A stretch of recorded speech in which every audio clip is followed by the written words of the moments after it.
माझी हाईट फक्त 4'11 आहे आणि मी साडी स्टाईल करताना भरपूर चुका करायची, ज्यामुळे माझी हाईट अजूनच कमी दिसायची. तर मी माझ्या चुकांमधून भरपूर काही शिकलेली आहे. तर मी तुम्हाला या व्हिडिओमध्ये संपूर्ण सांगणार आहे की तुम्ही कोणत्या गोष्टी केल्या पाहिजेत आणि कोणत्या गोष्टी अवॉइड केल्या पाहिजेत, जेणेकरून तुम्ही जाड आणि शॉर्ट नाही दिसणार.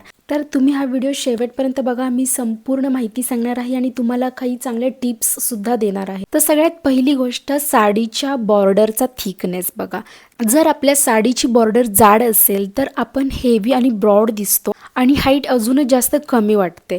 तर तुम्ही काय करू शकता की अशा साड्या निवडा ज्याची बॉर्डर खूपच नाजूक आहे, खूप डेलिकेट आहे, आणि तुम्ही बॉर्डर नसलेल्या साड्या सुद्धा निवडा. त्यामुळे बॉडीला बॅलन्स्ड लुक मिळतो आणि खूपच लॉंग आणि स्लिम लुक वाटतो. कधी कधी काय होतं की आपल्या कपाटामध्ये अशी एखादी साडी असते जिची बॉर्डर आहे ती नॉर्मल बॉर्डरपेक्षा पण दुपटीने मोठी असते. जशी की माझी ही साडी आहे, तुम्ही बघू शकता याची बॉर्डर खूपच जास्त जाड आहे.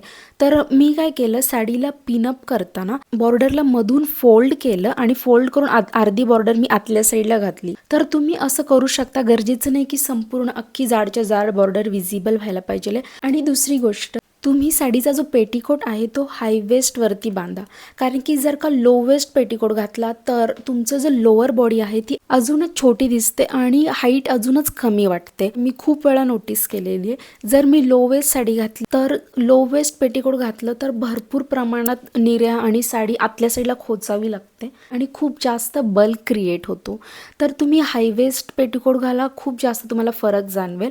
आणि जर का तुम्हाला आउटडोर जायचं असेल, कुठेही बाहेर जायचं असेल, तर तुम्ही आधी तुमच्या हिल्स घालून घ्या, त्याच्यानंतर साडी नेसायला सुरुवात करा, जेणेकरून तुमच्या हिल्स जे आहेत ते बरोबर साडीच्या आतमध्ये राहतील.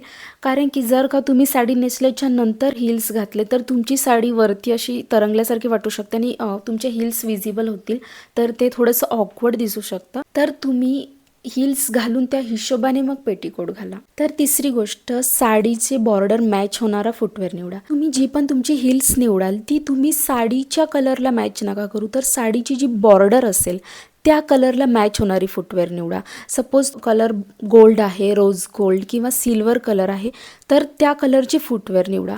का तर तुम्हाला सांगते, तुमच्या साडीचा कलर, त्याच्यानंतर खालती बॉर्डर आणि नंतर खालती फुटवेअर, असे 3 वेगळे वेगळे कलर्स पॉपअप होतात आणि एक व्हिज्युअली ब्रेक्स क्रिएट होतो. जर का तुम्ही बॉर्डरला मॅच होणारच फुटवेअर घातलं तर बॉर्डर आणि फुटवेअर असं ते एकच पार्ट असल्यासारखं वाटेल आणि व्हिज्युअली ब्रेक्स क्रिएट नाही होणार. नेक्स्ट पॉईंट, तुम्ही साडी निवडताना प्लेन साडी निवडा किंवा अशी साडी निवडा ज्याच्यावरती खूपच छोटे छोटे बुट्टे असतील. मी शक्यतो खूप मोठे मोठे प्रिंट्स असलेल्या साड्या अवॉइड करा. असे जे प्रिंट्स असतात मोठे ते बॉडीला ब्रॉड दाखवतात आणि तुमची हाईट अजूनच कमी दिसते. तर नेक्स्ट पॉईंट आहे साडीचं फॅब्रिक. मी रिसेंटली मुळचंद मिलला गेली होती. तुम्ही हा व्हिडिओ संपल्याच्या नंतर तो व्हिडिओसुद्धा जाऊन बघू शकता. साड्यांच्या शॉपिंगचा व्हिडिओ मी केलेला आहे. तर मला एक एक्सपिरियन्स आला की तुम्हाला जी पण साडी आवडते तर सेल्स पर्सन तुम्हाला कधीच सांगत नाही की ही साडी फुगणारी आहे किंवा कशी आहे. तर तुम्ही स्वतः खांद्यावरती टाकून साडी चेक करा की ती साडी फुगते का, सॉफ्ट आणि फ्लोवी फॅब्रिक आहे का, हे सुद्धा तुम्ही चेक करा आणि आपल्याला बऱ्यापैकी अंदाजा येऊन जातो की फॅब्रिक स्टिफ आहे की कसं आहे. तर मी तुम्हाला आता असे फॅब्रिक सांगणार आहे की जे फुगतात. तर ते आहेत कॉटन, पुन्हा cotton silk, linen silk, organza आणि टिश्यू साडी. आणि हे फॅब्रिक खरंच फुगतात. मी एक ऑनलाईन साडी घेतली होती कॉटन सिल्क फॅब्रिकची, तर ती साडी नेसल्याच्या नंतर मी खूपच जास्त जाड दिसते. सो फॅब्रिक निवडणं हे खूप जास्त इम्पॉर्टंट गोष्ट आहे. तर मी तुम्हाला असे फॅब्रिक सांगणार आहे की जे फुगत नाहीत. जॉर्जेट, शिफॉन, क्रेप, सॅटिन हे फॅब्रिक अजिबात फुगत नाहीत. तुम्ही ह्या फॅब्रिकच्या साड्या निवडू शकता. तर नेक्स्ट आहे ब्लाऊजची नेकलाईन. तर आपली हाईट जी आहे ती शॉर्ट असल्यामुळे आपण जर का हाय नेक किंवा बोट नेक किंवा कॉलर नेक असे ब्लाऊज जर का स्टिच केलेत, कारण की त्यामध्ये काय होतं की आपण वरपासून खालीपर्यंत संपूर्ण झाकले जातो, आपल्या अजिबातच स्किन दिसत नाही. तर तुम्हाला त्याच्या जागी व्ही शेप किंवा यू शेप असे ब्लाऊज स्टिच करून घ्यायचे, ज्यामध्ये आपली अप्पर बॉडी अजूनच लहान नाही वाटणार.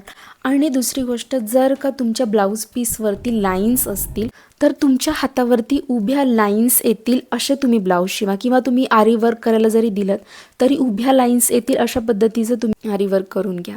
तर नेक्स्ट आहे ज्वेलरी. तर ज्वेलरी निवडताना तुम्ही जे हेवी चोकर असतात ते तुम्ही अवॉइड करा, कारण की आपला गळ्याचा संपूर्ण भाग त्याने कव्हर होऊन जातो.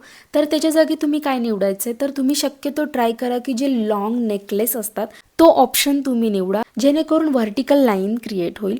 तर मी रिसेंटली तुळशीबागेत गेली होती. मी संपूर्ण ज्वेलरी तिथली एक्सप्लोर केलेली आहे. तुम्ही जाऊन तो व्हिडिओ बघू शकता.